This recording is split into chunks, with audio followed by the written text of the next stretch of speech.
Today on the podcast, I'm delighted to introduce you to Jennifer Anderson, although my hunch is most of you are following her. I first saw her Instagram account because my daughter-in-law liked one of her posts, and I was immediately turned into a fan. Jennifer Anderson is a mother of 2 sons. She's a registered dietitian and has a Master's of Science in Public Health from Johns Hopkins School of Public Health.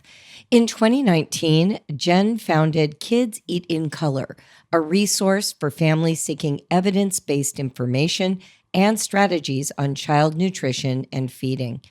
Prior to starting Kids Eat in Color, she coordinated youth nutrition programs at a food bank, performed research in urban food deserts, and consulted for the USDA National Office SNAP Ed program. Her academic background is in public health nutrition, cultural anthropology, and economics. You can follow Jen at kids.eat.in.color on Instagram, TikTok, and Facebook. She's got lots of resources for you, so we'll link some of those in the show notes. But first, I can't wait for you to listen in to this conversation. It will change how you think about feeding your kids.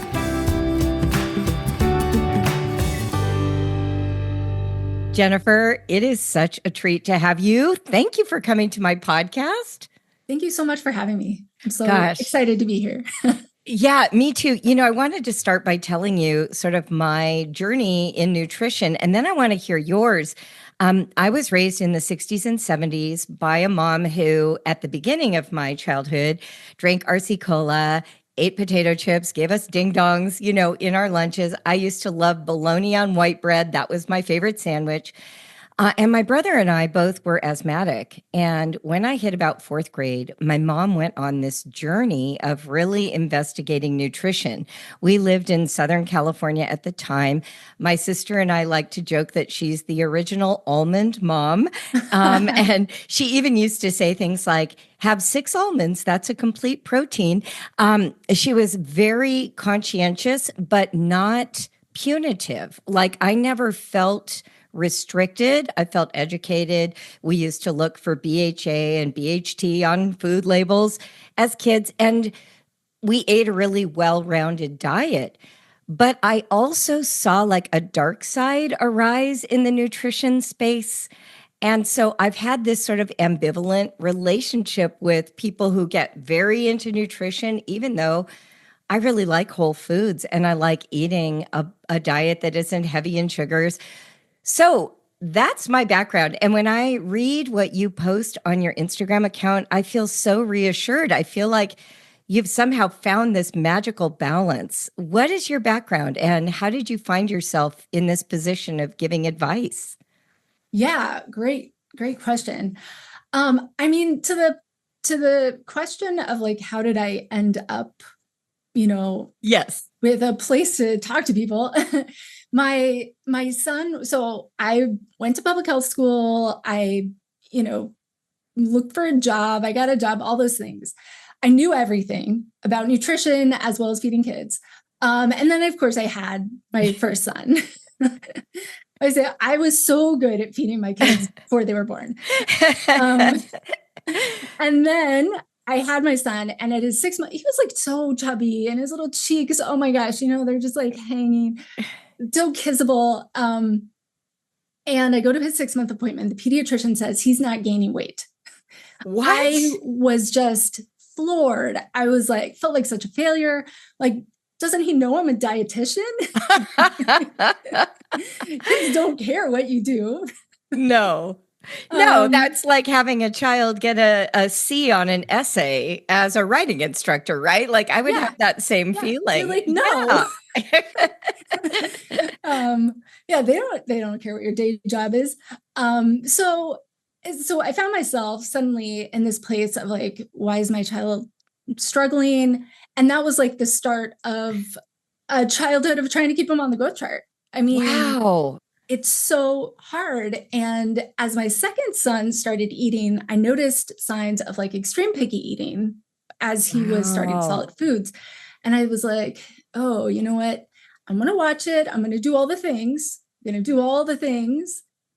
and keep an eye on it. And by doing all the things, he actually never became an extreme picky eater.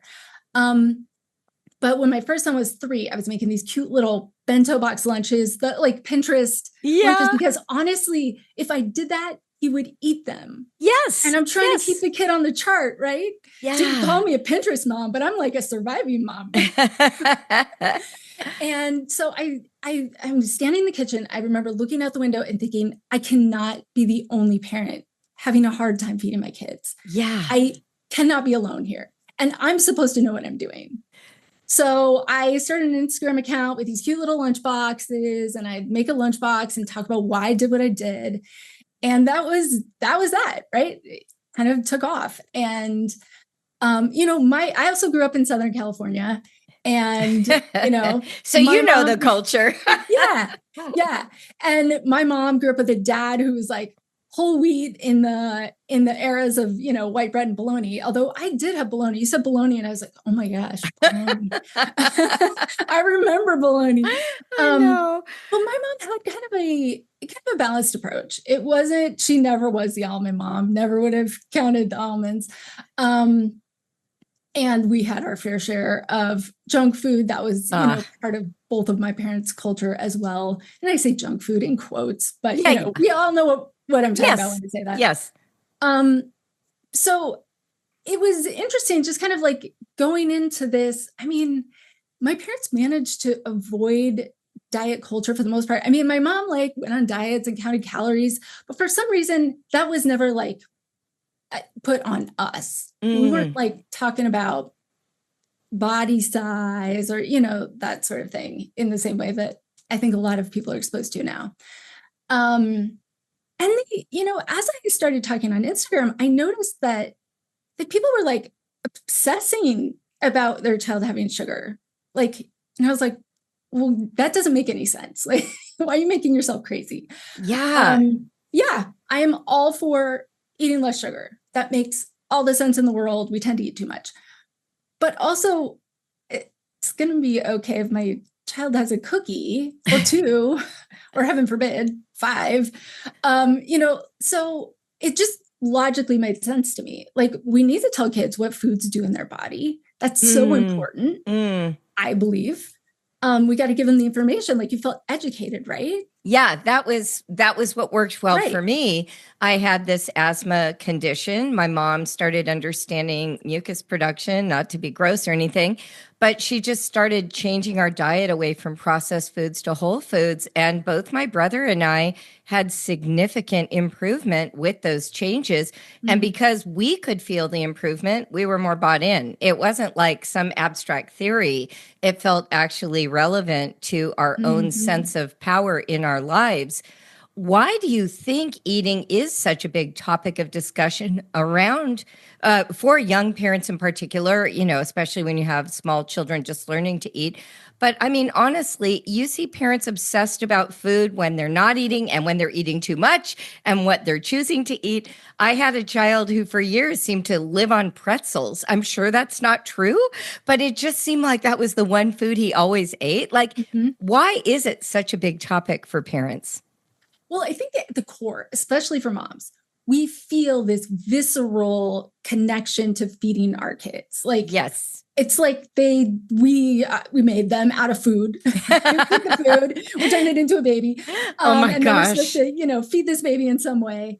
And there's just this visceral, I must help the baby survive. So I think there's that. There's also social media and media, which is just dumping information, short bits of information, which can be helpful, but can also be totally fear-inducing. And that was something that I didn't have to have, right? Right, me either. I fed my baby and I was just delighted. He loved it. He sprayed it all over his face. He managed to feed himself purees with his hands. I loved it. I didn't worry about it until, of course, the doctor was like, he's not gaining weight. But that was, then it was an issue of what are you feeding? All sorts of other things. That was much more complicated. But, I didn't have this pressure of hey, did you do the right method? Yes. Did you do baby led weaning? I didn't even know what baby led weaning was. until some person's like, well, we did baby led weaning. And I'm like, okay, so who are you? Why are you dumping on me that I didn't do this thing? Believe me, if my son had been doing baby led weaning, he would still have not been gaining weight. Yeah. So I think there's this idea that there's a best out there. And we Yeah. think, oh, we have all this research, we have all these specialists, and we have all these people who've, just kind of handed down their information from, like people like you who've had, I think you have 5 kids. Yeah, I do. Good job. Well, I'm one of 5, so. So, we've like, oh, there's so many people, and now we're hearing from them. Like, I'm hearing from you, and we're like, there's a best way. Yes. No, there's not a best way. No. There's not a bit. That is just adding stress to you for unnecessary. It's just unnecessary. And it's making something that could be fun so stressful. You're like, oh my gosh, did I do it right? Probably, maybe not, but there's really no way to know. So I remember when my oldest granddaughter was the first baby in my son's family, and his mom, my daughter-in-law, decided that she needed to eat 100 different foods, right, in the first year, introducing them in a certain order. And also, interestingly, not a lot of pureed foods. Like it would be like a steamed carrot, and she'd just hold it in her hand and gnaw on it. Tell me about that philosophy. I did notice that by the second child, she was not nearly as dedicated, right? Because now you got 2 kids and it's much harder. Right. Oh, yeah. And that second child is seeing what the older child's eating and wants that, doesn't want this, scripted idea. Where does that come from? And how do we know what kinds of nutrition at each age and stage without just falling prey to all of these fads or trends? Right. Yeah. So baby led weaning is the kind of lots of food exposure, and you gotta, feed the baby food, and they always feed themselves, and don't feed them with a spoon, all that stuff. Wow. And it's gained popularity over time, which is great. I mean, it's fun. I personally am not like, I don't want a lot of rules. So that's not a good fit for me to have a lot of rules. Also, I wanted to offer my baby puree sometimes. I love the baby food mill. I feel like you probably used a baby food. Totally. I don't understand how those have gone out of the crank one. No, fabulous. Totally. How have those gone out of common knowledge? Like every single parent should have a baby food mill, because you go to the table, you put some food in there, you grind it up, and the baby's like, oh, I'm having what everybody else is having. Oh, that's and so I'll true. eat it. Yeah. And you don't have to worry about steaming the carrot or pureeing the carrot. It's just right there. Amazing. It also provides a textured puree. That's true. Babies can get stuck on smooth purees. And there are some principles to feeding a baby. So I think of like 4 things, right? Okay. Want to bring the baby to the meal. Want to make them part of the eating experience. It's part of that social experience. They're going to eat better. You're going to eat better. I mean, you're also going to get food thrown on you a few times and, stuff like that. But that's the fun. That's the fun of having a baby. So you want to establish that. And then you also do want to have a variety of textures and flavors. 100 foods before one. If that's fun to you, go for it. That's so fun. Yes. No, that's not fun for me. But that's just my personality. Like, oh my gosh, what a stressful thing. But other people are love it. Yeah, they keep a chart and they write it all down. Yeah, super cute. One of my sons, I feel like that would be right up his alley. Oh, count the foods. Yes, sign me up. But no, not for me. But even if I'm not counting 100 foods, I do want to expose my child to as many flavors and textures as possible. And I want to get them eating some table food by 8 to 9 months. Okay. It is an important time frame there. Don't get stuck on purees if you can't. Okay. I mean, if you can. So we do have some things. And when it comes to nutrition, we want to focus on iron. Iron, zinc. Iron is the big one. Generally for kids. And tell us where they find iron for kids. Yeah. So you're going to find it in like an iron fortified formula or cereal if you're doing purees, or if you're mixing in some of that. want to avoid rice and go with like an oat or a barley, Wheat. whatever else is Okay. available. But you want to go with the iron fortified one. Got it. And then also we have any sort of meat if the family eats meat. If the family is vegetarian, we're going to go with beans, and we want to make sure and add some vitamin C. So you do that by sprinkling some fruit. Adding in some fruit is usually a great way to get some vitamin C. Some lemon or lime sprinkled on top. Got it. Dark green veggies, those sorts of things. So, there are some things that make sense that we can all agree on. And then, so I want to say that's 3. Yeah, I was going to say, I think that's 3. We're on the third one. Did I mention I don't like to count things? Yes, you did. So the first one is joining the family table. The second one is a variety of flavors and textures. The third one is make sure there's some iron and vitamin C. What's the fourth one? The fourth one is responsive feeding, what we call responsive feeding. Okay. We can make this as complicated as we want. But basically, it means that your baby is going to decide how much they're going to eat. Oh. And you're going to pay attention to that. And if they're sticking out their tongue and spitting the food out, that's done. That. Yeah. We're done. We're done. Okay. If they're throwing the food, we're done. If Sounds they're shaking their head and pulling it back, we're done.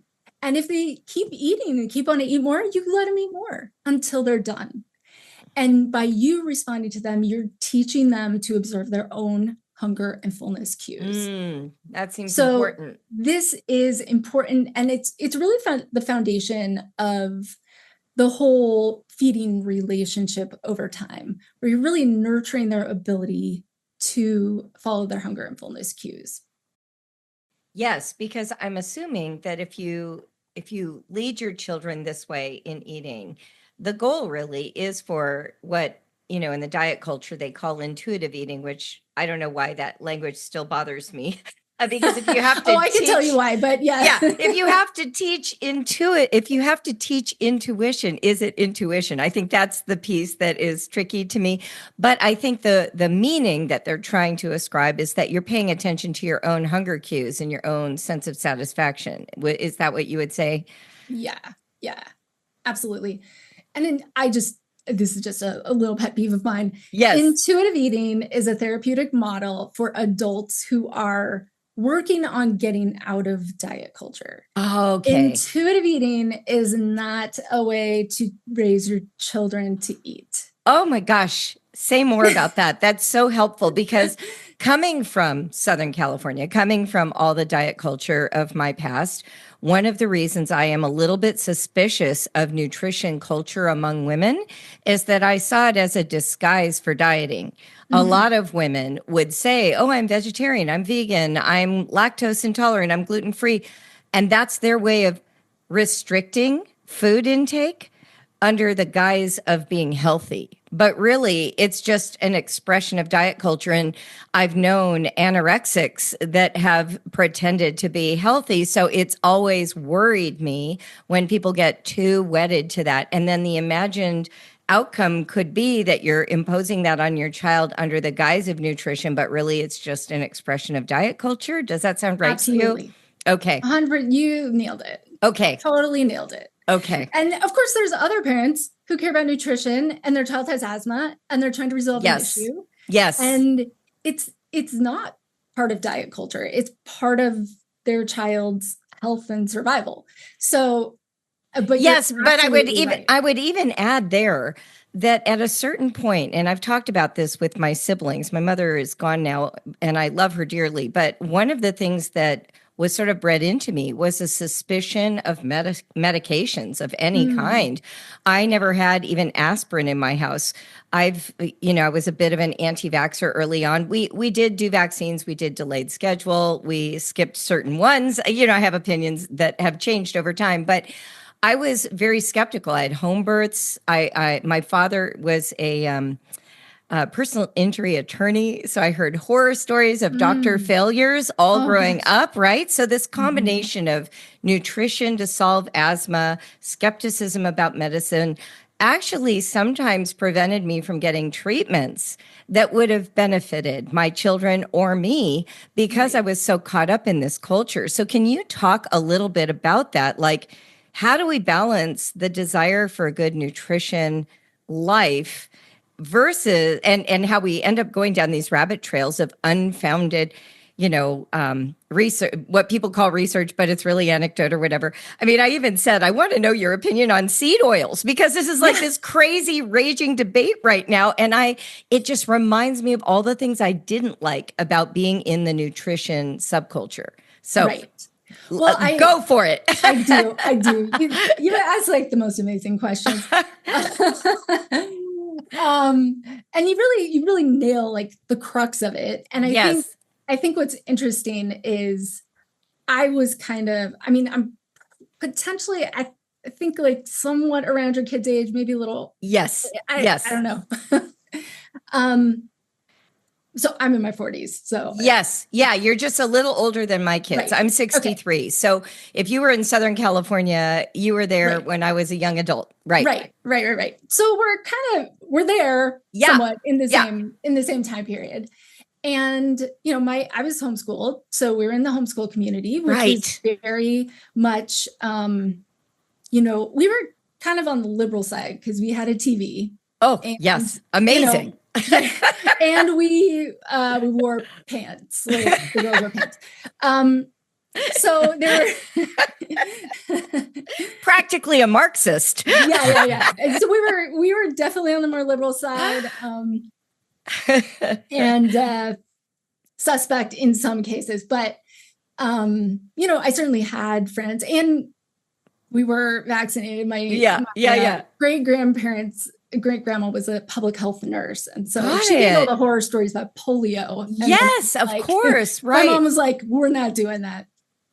So, okay, so I have that upbringing. I'm very much, I had good friends in those communities. I have, but I kind of had this dual perspective of like, yeah, some people, they really don't want to do the medicine.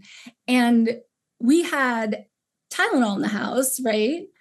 But prescription medication was a totally different story. If it's not antibiotics for an acute virus, situation, right? I don't know. And as I've kind of gone through life, that perspective on medication has not served me well. When I was in college and I experienced some things, I needed medicine. I needed medication. And had I had it, it would have had a positive lifelong effect. Had I had it. Wow. And wow, that did not serve me well. And if I had to go back, I'd just take the medicine. Yeah. I'd just take the medicine. And guess what? I'd probably be the same person, except maybe a little healthier. No, it's incredible, isn't it? I discovered that when I went in. I had bronchitis just not too long ago, and I went to the little clinic, and they gave me just a battery of medications, but my improvement was so swift. And I thought back to when I was pregnant with my second child, I had acute bronchitis, and it was never treated.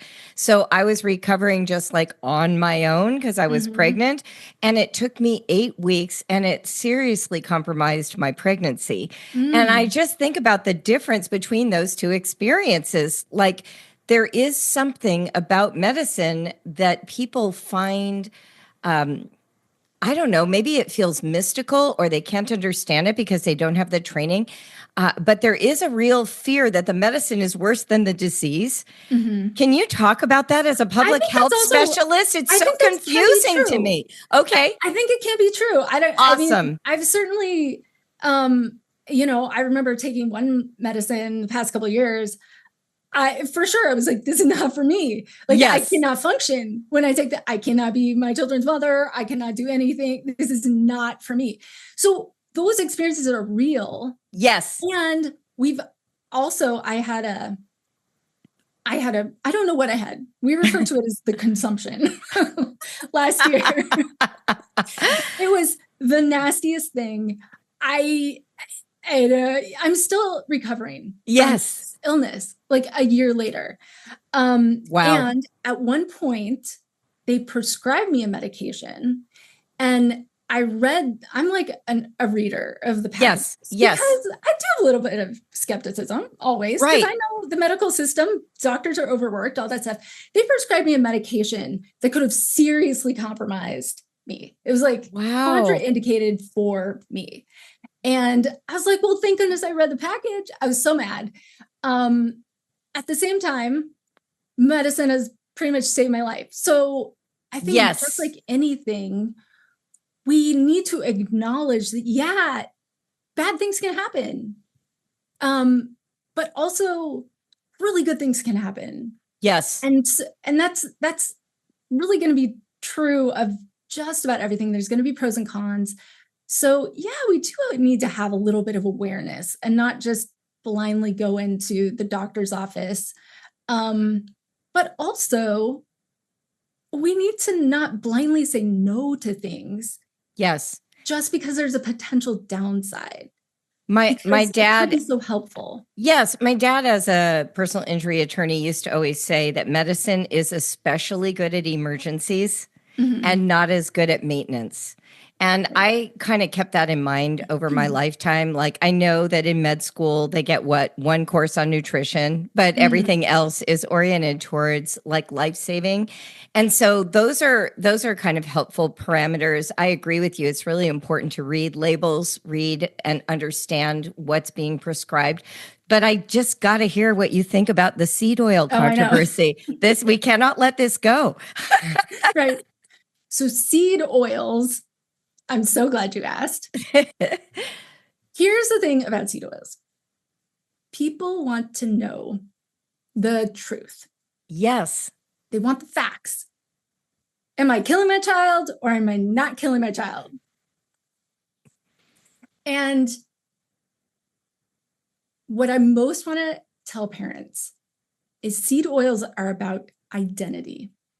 Oh. They are not about nutrition. Okay, you're like, well, just tell me, what does the research say? It doesn't matter what the research says. I promise you, truly, if this was about the research, we wouldn't be having this conversation. Yep. If you understand research, you know that there will always be a difference of opinion.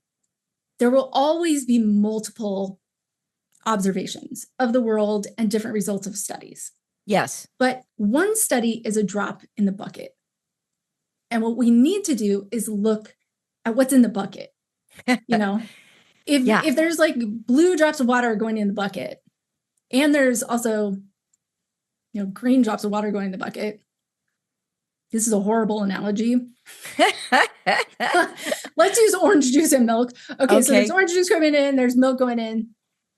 Maybe at some point there's observations and there's just as much orange juice and milk, but over time it becomes a bucket full of milk. Okay. With a little bit of orange juice. And so anybody can take 1 or 2 or 3 studies and tell you anything. That's true. You're going to find studies to back up your opinion. What you need to find is the people who looked at all the studies and are honest about what they see. And there are those people out there. I don't even know how to find them though. It's so hard. But seed oils are about identity. And here's how I'll prove it. If I say to you, just imagine I say to you, seed oils are okay. Just think about that for a minute. What do you think about me? My guess is you have all sorts of opinions about me. You might be having an emotional reaction right now. You might be having a feeling. You might be like, okay, she's my best friend. I love her. I'm going to go follow her. I'm going to read everything she says. You also may be like, no way on earth that woman is not for me. I know exactly what kind of person she is. Yep. That's the sort of reaction that you're going to have. Or if I say, seed oils are really bad for you. Yep. You are also going to have an emotional reaction to that. Why? It's not because of the facts.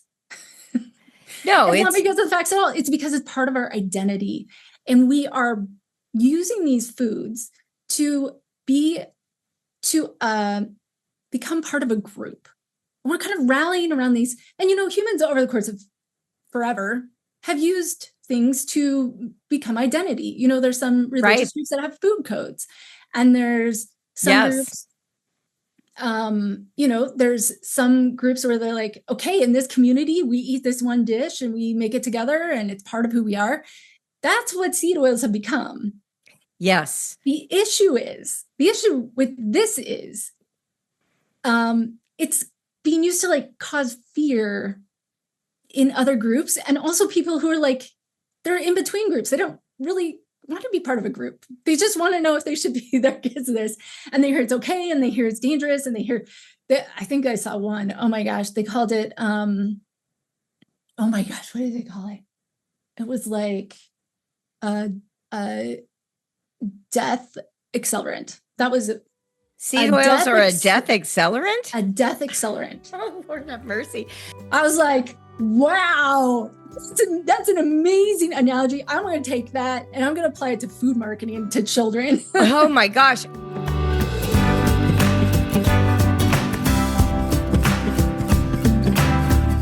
I got a really nice compliment this week. Someone read the introduction to my book and she said it made her cry. I don't set out to make people cry. That's not the goal of my writing. But the introduction to my new book, Help My Kid Hates Writing, really makes the case for why traditional writing education is failing our kids. Our kids want to be known, heard, seen, and valued for the thoughts they have, the ideas that cross their mind, their insights, their senses of humor. And we spend all our time evaluating them rather than reading them. Here's what another mom said. It's so lovely to read about you advocating for kids in writing. You've really extended your heart out to them, and this offers me, as the parent, such a life-giving perspective for them and for me. You're a voice to the voiceless, or at least a louder roar above what these kids are trying to communicate. It's awesome. I know so many kids and parents will thrive differently because of your work. This is really the heart of everything we do in Brave Writer. I always say that kids are at the center of my pedagogy. We can learn everything we need to know about teaching if we pay attention to what they're telling us and to how they tell it to us. So if you need help with any of that, I highly recommend Help My Kid Hates Writing. And if you're looking for that philosophy sort of writ large for homeschool, my best-selling book, The Brave Learner, is still the bedrock of everything I believe about learning and education. You can learn about both of those by going to my author website, juliebogartwriter.com. We'll stick all of that in the show notes. Thanks for joining me today, and I can't wait to hear how your kids bloom when you give them the freedom to be the kind of writers they want to be. I think the thing that is really striking to me, because I grew up in kind of a nutrition culture, we were actually always told to avoid palm and coconut oil, right? Those were like the horrible hydrogenated, awful kinds of oils. And so we always had safflower, sunflower, like very specific seed oils that were seen as pure, as safe. And so I haven't even looked at the research about why anyone doesn't like it currently, but it just is one of those examples of where even within the group that is nutrition conscious, the ideas change over time. And I'm confused by that.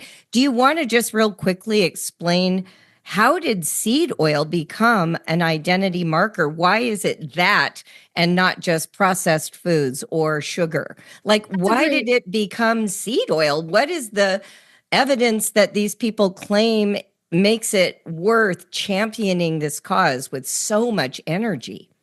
I'll be 100% honest. I have not researched this because I don't have time. I've been researching for my book and doing it really deep dive on child feeding. Yes. Which is where I've also found all sorts of crazy things that I never imagined. I was like, wait a second, I was taught that in school, but that is not what the research says. So interesting. So I haven't had time to research the back of it. But I'm in terms of like where we are now, I just want to make it really clear. Like, if seed oils are part of your identity, okay, that's fine. But don't use it to scare other people, because there is a completely valid perspective on the other side, and they deserve their peace. Yeah. If you want to rally around it, that's fine, as long as you're not hurting other people with the messages. When you're putting messages out, social media algorithms, I they know. favor extreme messages. Yes. And if I tell you seed oils are a death accelerant, guess how many views I'm going to get? Yeah. So many. I'm going to get millions. I'm going to go viral for that. Yep. I mean, again, what a great analogy. Truly. If I go on this long rant that I just went on about how seed oils are part of identity, guess how many views I'm going to get? Yeah, a lot. Oh, yeah. I see Right? what you mean. Yes. I'm going to get 2. And my perspective is going to come with nuance and a ton of words behind it. Yeah. And other people are just going to kind of spit out really inflammatory hot takes. Yes. Which the algorithm loves, because who doesn't want to get a hot take? They're so dangerous for us. Yes. And there are so many more important things, so many more really powerful things than seed oils. I cannot tell you. I don't begrudge anybody who wants to do a deep dive on seed oils. But what I want to know is your child eating enough fiber? Because most children, and when I say most, I mean like in the 90s, most children do not. And we know, and everybody agrees, that a lot of fiber is going to improve your gut. It's going to improve your gut permeability. It's going to improve your microbiome, all those little critters in there. Yeah. The good guys. Yes. Good guys, they're like first line of defense for our immune system. They make neurotransmitters. They affect our brain and our mood and help us make decisions. It's amazing. If you go down that path, super interesting. We also know fruits and vegetables are cancer protective. Yes. They are aging protective. They are heart disease protective, like everything protective. So I don't know how many seed oils you're planning on eating or feeding your child. Right. And if you're feeding your child that many, I'm concerned no matter what oil it is. But we got to remember, there are things that are going to affect our entire body in such enormous, powerful ways that if we're focusing on the wrong thing, we are missing the thing that can really affect our health. Yeah, no, you're talking about being proactive instead of reactive, right? We're saying, let's actually give nutrition to our bodies rather than being afraid of something and focusing our energy on rejecting it. Right. Tell me about this notion of helping kids understand why they're eating what they're eating. You do such a beautiful job of that over and over on Instagram. Is this an effective tool at helping kids get past the yuck, oh, that looks yucky, or, oh, I don't know if I want to try that? How do you talk to kids about food that's fiber and protective and carrots? And I was even thinking back when I was a kid, I didn't like carrots at all. But because Bugs Bunny ate carrots, I made myself eat carrots every day because I wanted to pretend to be Bugs Bunny. Like, it's funny how kids think, isn't it? Oh, yeah. Oh, absolutely. I mean, there's been some studies where they just look at, naming the meal. Oh, like showing like the name of the meal will affect a kid. You tell them it's Hulk pancakes or Hulk broccoli, and they'll eat it. You call it broccoli, and they won't eat it. Wow. So we have seen those studies, and there's also studies that show if you tell a kid what foods do in their body. And there's not a lot of research on this. And when I say not a lot, I mean, like, we're talking not a lot. There's actually not a lot of really strong child nutrition studies. So interesting. I want to be really clear about that. But, you read a kid a book and it's got stuff about carrots, and then you offer them a carrot later, they are more likely to eat it. Yeah. You show other kids eating carrots, and then you serve them another carrot later, guess what? They're going to be more likely to eat that carrot. It's amazing. When you think about food marketing to children, which is another huge topic and soapbox of mine. what do you see when you go down the aisle? You Mm, see bright colors, yes. you see the characters, you see the Bugs Bunny, you the equivalent, you see Bluey, you see, actually, I don't know if you see Bluey, but you do see all sorts of other characters, right? You Yeah. see that's because it works. Yes. And you can actually be the marketing department for Hmm. food at home. Oh, I In love fact, this. you're kind of really the only one. Although you can get family in. I remember I was having dinner with my kids. They were younger, and I had put feta cheese in something. And they were talking about how it was gross and like all this stuff, they weren't going to eat it. And my brother happened to call, and so we got Uncle Evan and Auntie Carol on the phone, and they were out doing rock climbing when they Oh, called us for, and I said, "Oh, we're here. We're trying feta." And all of a sudden they were like, "Oh my gosh, feta is so good. Feta helps us climb these rocks that we're climbing." Made this big wow. deal about it. The kids were like, "It's rock cheese. It's rock cheese." And to this day, they eat feta because it's rock cheese. Oh my gosh. I mean, that is so simple. Like it's Mm-hmm. not, and it's thinking the way a child thinks. You're not saying, "Oh, I'm going to explain to them the breakdown of the nutrients and where they go in the body," even though that information might be useful. I Sure. remember hearing some of that from my mom. But what I really remember goes with what you're saying. I remember my mom introduced plain yogurt. This was the mid 70s before yogurt was everywhere. And it was super, super sour back then. It's not like what we're used to today. And so my mom said, "Hey, I want you guys to try this thing called yogurt. We're going to make yogurt sundaes." So she put all this plain yogurt in a bowl, gave us all these walnuts, and then we were allowed to put as much honey as we wanted on this yogurt. I mean, as much as we wanted. We were like half a bear, Yeah, on. yeah, right. But it was such like a delightful experience. We were like puckering our mouths, trying to suck down this very sour yogurt, but then we kept wanting to do it because the whole activity and the name of it marketed it so well to us. Yeah, right. But I'd never thought about that as being like a strategy. You know what I mean? Yeah, yeah. Oh, for Amazing. sure.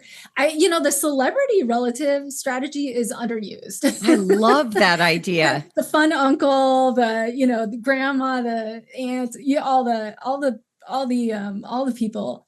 But I think also kids do use information about food. Yes. And we do have a little bit of research on that, a little bit. One of When my son was in preschool, one of the preschool rooms asked me to come in and talk about why we eat fruits and vegetables. They were studying fruits and vegetables. So I thought about it and I was like, what do you tell a bunch of 3 and 4-year-olds Yeah. about why we eat vegetables? Because I'm not going to stand up there and talk about, Enzymes. right, exactly. So I was like, you know what they do get? They understand colors more or less. Yeah. I'm gonna connect it to colors and just give them some real simple messages. And I said, red foods help your heart. Orange foods help you see in the dark. I'm not going to sit there and be like, oh, and that's because beta carotene turns into vitamin A, which Wow. supports your Wow. night vision. I'm not going to, it's just carrots help you see in the Simple. dark. Yellow foods help your cuts heal. Green foods help you fight off sickness. Blue and Wow. purple foods help your brain, help you have a strong brain. White foods give you energy. And that was the message. And they loved it. And they came up and they Wow. interacted with all these fruits and vegetables, and we, pretended they were phones and, all that stuff. And they had such a positive Wow. experience. And I've taken that message and that's resonated with millions of people Isn't that because it's like, wait amazing? a second, nutrition doesn't have to be that complicated. No. And just remember, different foods are going to do different things in my body. And that's why we need to eat a lot of them.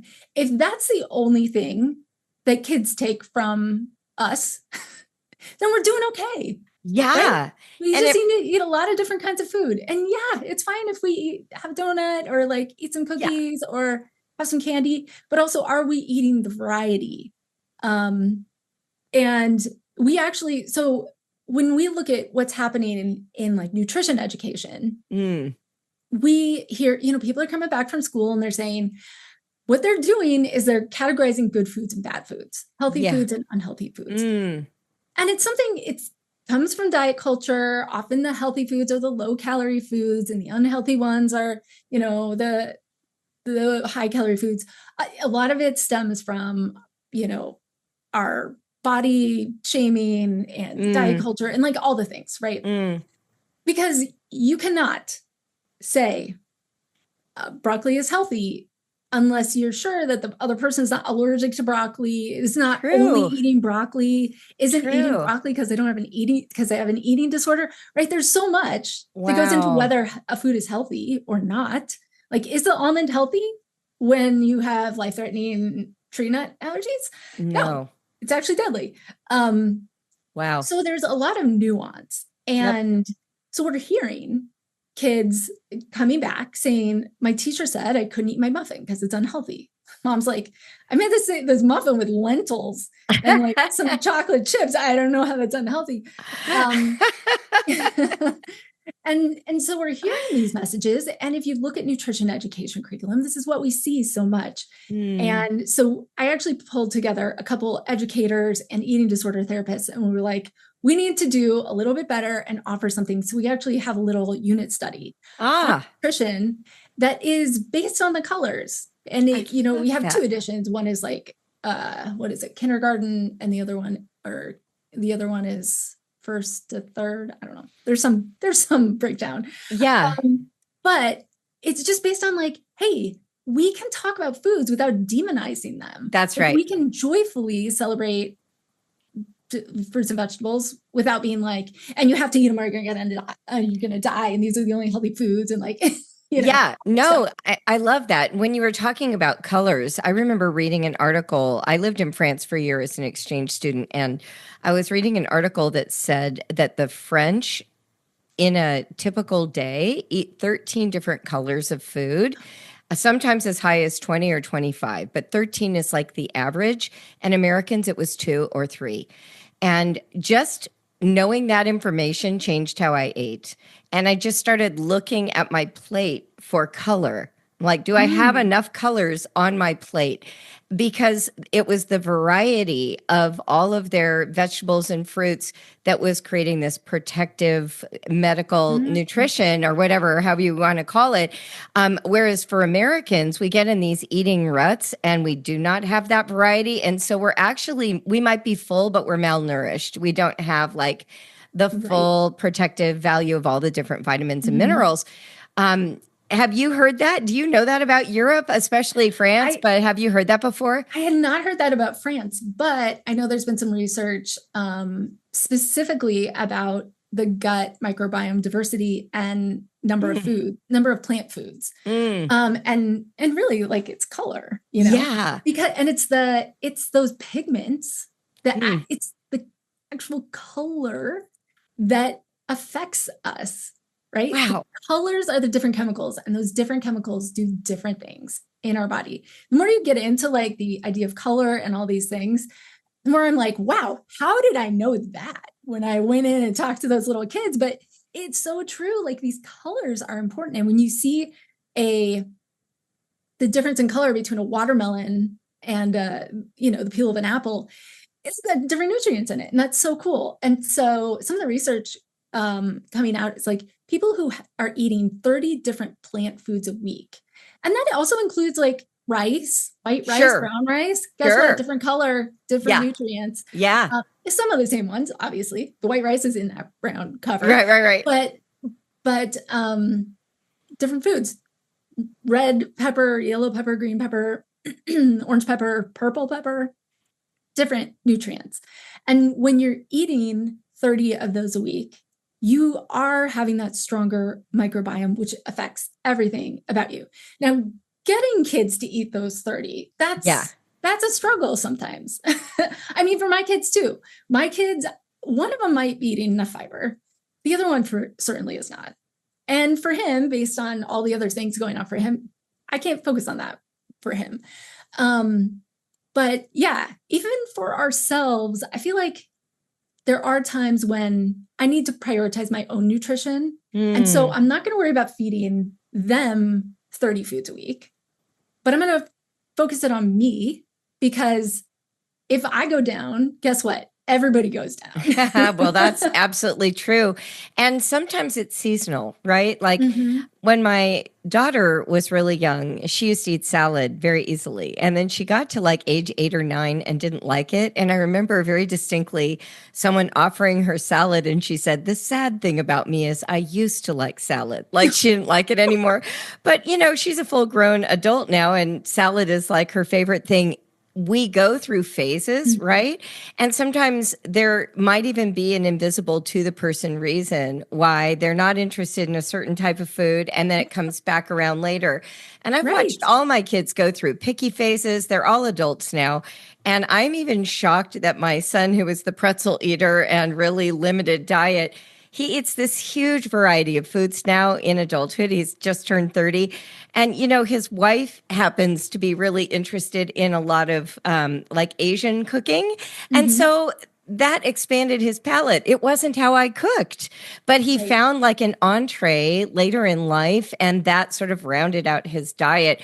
So I'm wondering too, like, can you calm everyone down? Like, we have Yeah, long lives, right? We're we not do. solving it all at age 4 for our children. Right. Yeah, kids definitely do. And I would say like, I had one kid who ate just about everything. Like, he was falling off the growth chart for a little while there, but Yeah, he was not picky whatsoever.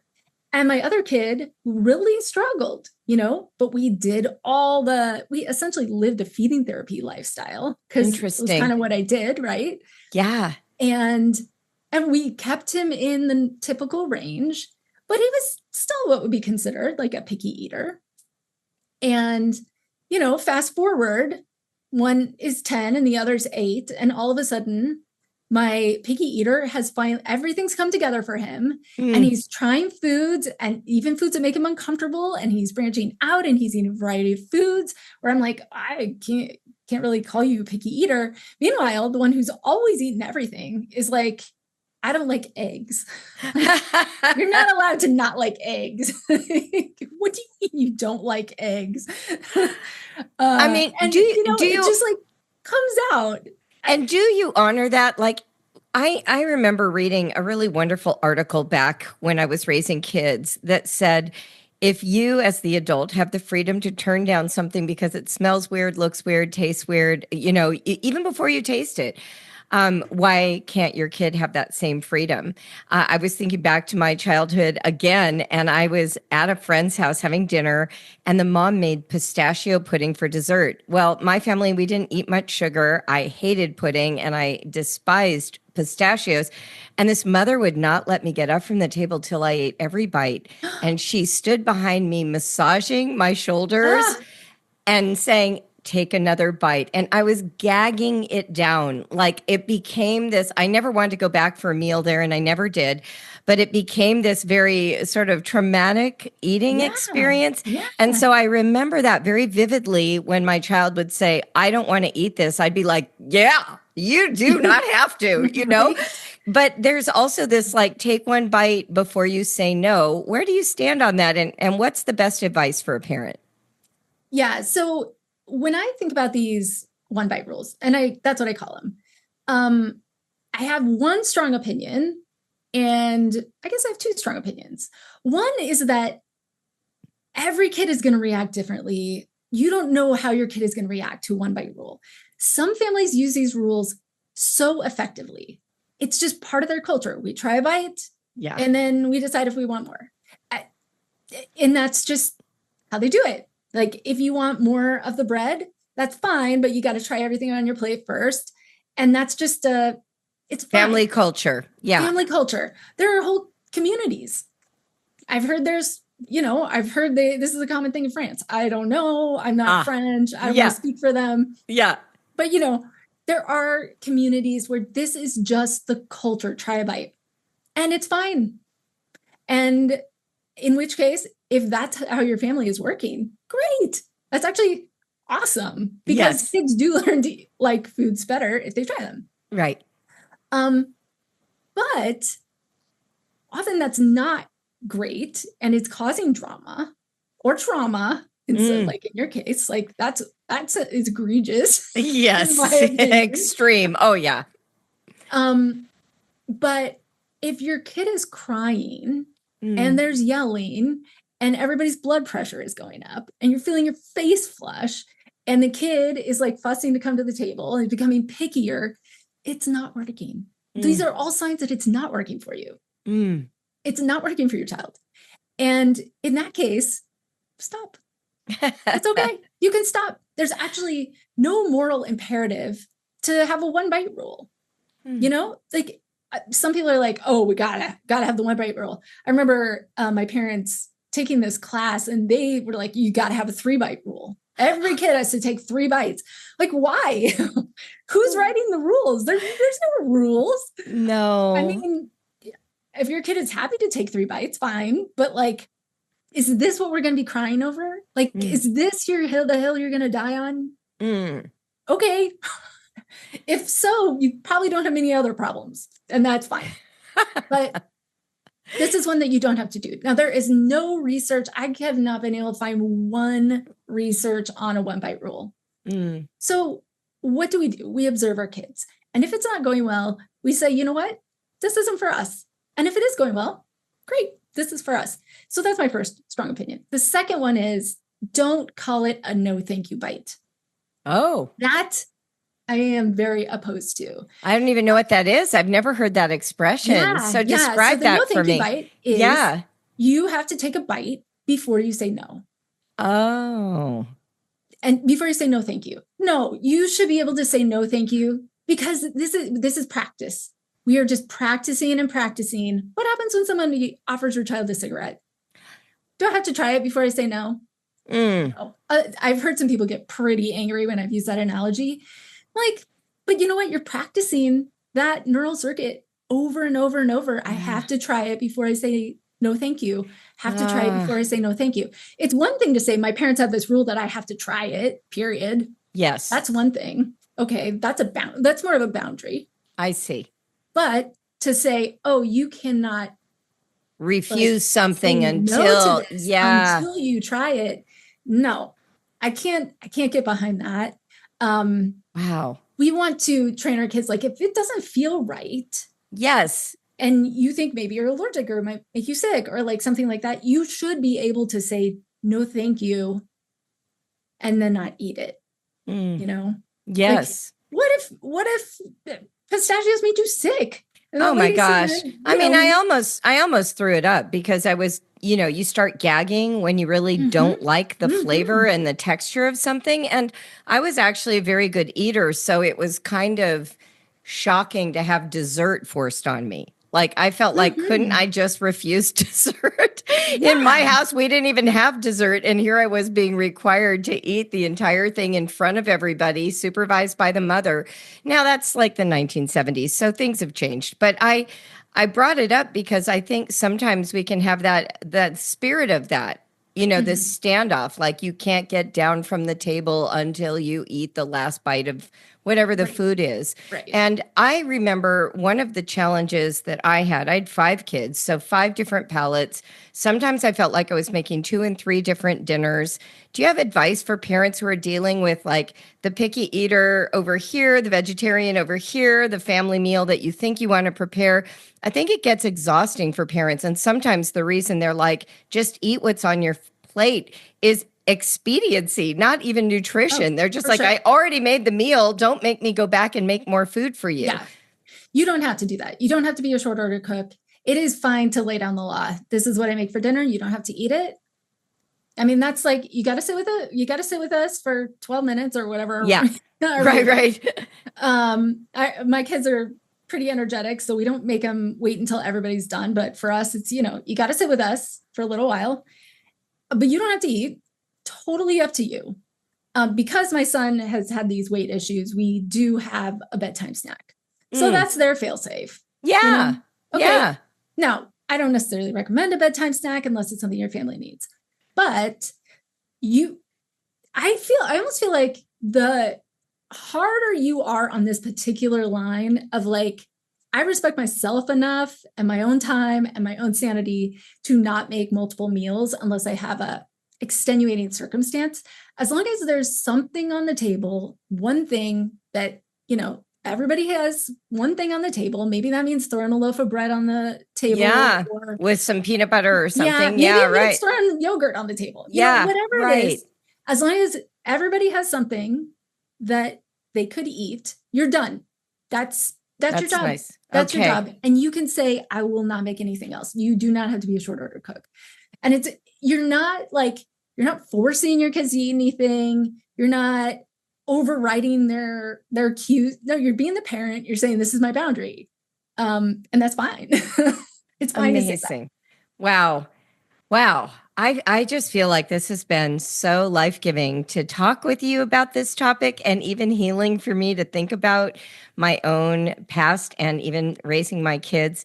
Is there any piece of advice that you want to leave with us? And also, I want to hear about your book and when that's coming out. But is there anything I didn't ask you that you just thought, you know what, this would be important for parents to know? I always like parents to remember that they are the expert on their child. You are the one who's observing your child, especially if you're homeschooling. You have the direct line to your child, and there's not enough research out there. There aren't enough experts out there for them to be able to tell you what's going to work for your little guy or your little girl. So you need to try something, and then you need to see what happens. And if it's not working for you, don't do it. I mean, that sounds so obvious, but it's amazing how little confidence we have when something isn't working. We tend to think, double down and push harder.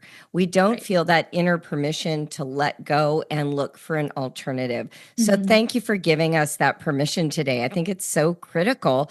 And what's your favorite food? I have to ask. I will not lie. I don't have a favorite food. I am not a favorites person. I'm kind of like a both and. Give me the rainbow, give me the choices. But I will say, I really love broccoli and I really love potato chips. You know what? I love potato chips. In fact, I saw a very funny TikTok from a British woman who said, whenever you have a problem, a potato can solve it. And then she went through and showed every iteration of how potatoes come. And by the end, I was like, sold, man. I could just eat potatoes tonight. Salt, butter, potato, absolutely. We're good. That's amazing. Absolutely. Jennifer, this was just phenomenal. I want to hear you. I know you're writing a book. When is it coming out? When can we look forward to that? It is coming out in a while, fall of 2026. Perfect. So it's a long wait, but it is so good. Isn't it fun to work on a book, though? I thought I was going to be bored. I thought it would be boring. I imagined no one would want to buy it. And then at the end, I was like, this is a book that I want to read. I love it. I actually like this. So I think parents are really going to like it. I think parents are going to feel like they are empowered to make decisions for their child. Oh, we need you. We need you. We need this book. Pulled apart by seed oil arguments or the latest Instagram post. They're going to be like, you know what? I can do it. I can feed my child, and I'm allowed to have confidence here. That's awesome. Where can everybody find you online? You can find me at Kids Eat Color, web, Facebook, Instagram, Perfect. TikTok, all the places. Good. Well, we'll make sure all those links are in the show notes. Thank you so much for being here. This was absolutely fabulous. Thank you so much for having me. Delightful conversation.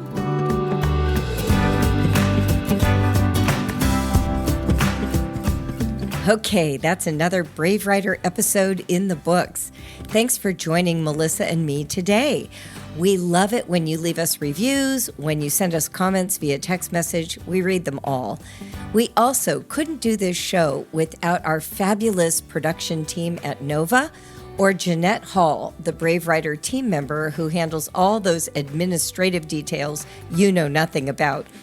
In the meantime, we hope that you have a fantastic week. Keep going, think well. We're rooting for you.